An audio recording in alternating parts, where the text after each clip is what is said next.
Alright.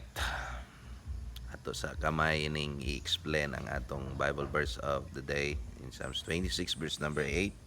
Namatod pa ingon niya, Lord, I have loved the habitation of thy house. So matod pa no, sinulat man ni King David, ingon niya, aya daw gihigugma ang puy-anan sa Dios.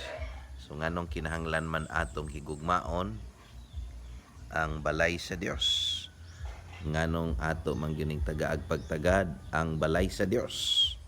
Now matod niya, and the place where thy honor dwelleth, ang pinaka bugat day hinungdan nga iya gayod nga tagaag dakong pagtagad ang balay sa Dios, iyag yung gihigugma ang balay sa Dios.